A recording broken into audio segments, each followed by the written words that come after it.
Добрый день. Good morning, distinguished ladies and gentlemen.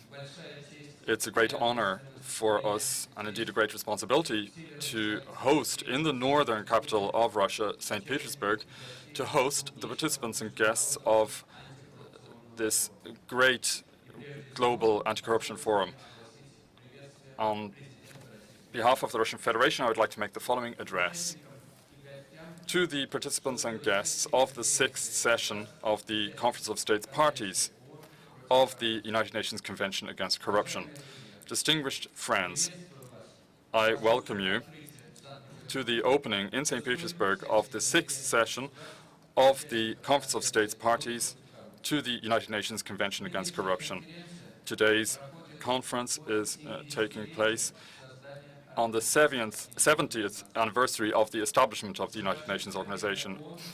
Over the past time, the United Nations, thanks to its universal character and its unique legitimacy, has displayed its usefulness and has proven itself as a platform for promoting equal partnership across the world as an instrument for responding to the global challenges of our time. One of the most serious global challenges that affects all states is corruption. Corruption destabilizes national economies. It undermines human rights. It undermines the principle of fairness and provokes social tension in states. And it's only by joining up our efforts that we will be able to effectively counter this threat that's coming to all of our countries. On behalf of my own country, I'd like to underscore that the Russian Federation is actively involved in international dialogue in a broad range of matters related to countering corruption, and we stand ready to share with our experience and our best practices. I firmly believe that the conference will take place in a spirit of constructive cooperation and will become a platform for useful discussions. I wish you every success. Vladimir Putin.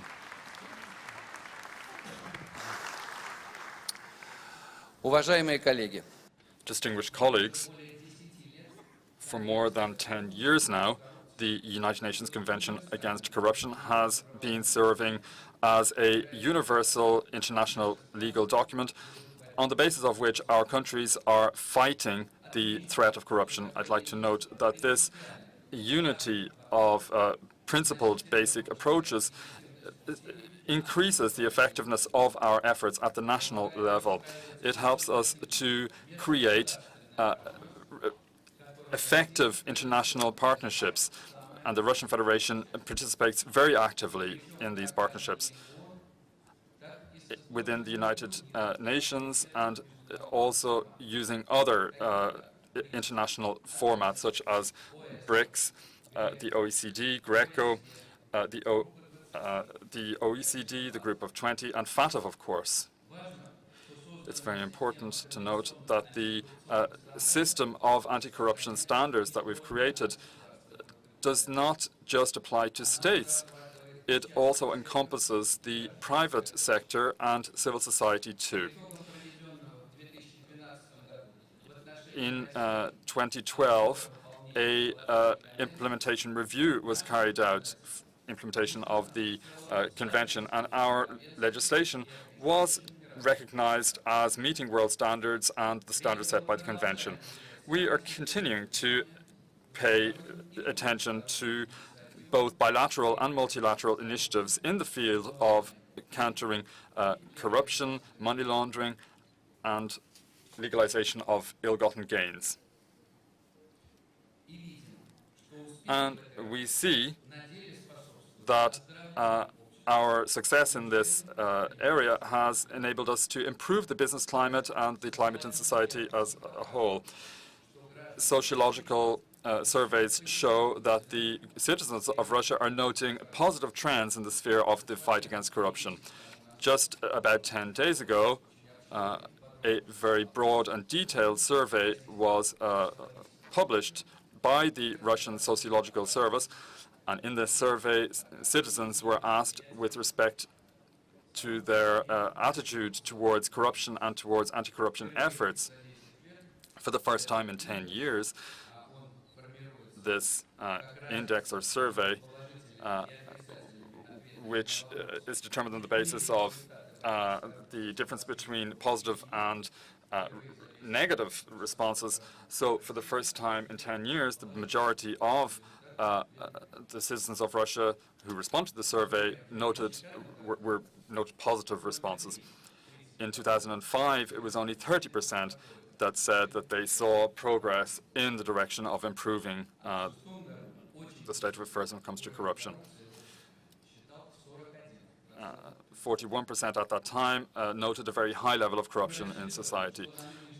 We hope that the current conference will lead to the third cycle, the third implementation review cycle. We firmly believe that anti-corruption activities at the international level require clear rules and agreed efforts between countries. Imposing standards, however, which certain countries are not willing to accept, is not acceptable. All the more so, given that we have seen on more than one occasions that when one country establishes standards of behavior, it tends to be that this is unacceptable to other countries, and it can indeed be harmful. In this connection, we believe that when implementing international anti-corruption standards, we need at all times to take on board the specificities of each individual state. I would note also that in the Russian Federation, the system of anti-corruption measures is based on our national legal culture, which takes on board our historical and social and economic development trends and the general interests of our society. We have mechanisms that we have established which aim to prevent corruption from occurring. Specifically, we have disclosure of information on the assets of civil servants, also measures to ensure transparency of their income and expenditure. We also are improving the inspection system. We are removing also administrative barriers, and we are putting in place modern systems of procuring state services, including via electronic means. This reduces the scope for corruption on the part of public servants. But we understand also that in countering corruption, it's important not just to have legal mechanisms, we also need to have resolute actions by states.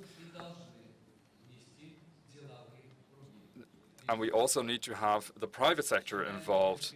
We believe we have a very good initiative in place in the form of the adoption of an anti-corruption charter by businesses. Voluntarily, a large number of businesses have already joined this charter, and this includes the top managers and directors of our largest mineral resource companies. The aim here is to create a culture of rejection of corruption, to create a culture of transparency within corporate relations and also in relations between businesses and the state.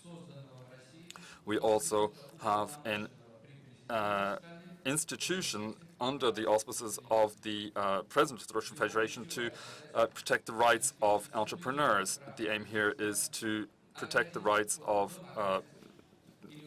businessmen and to protect them from extortion and other forms of administrative pressure.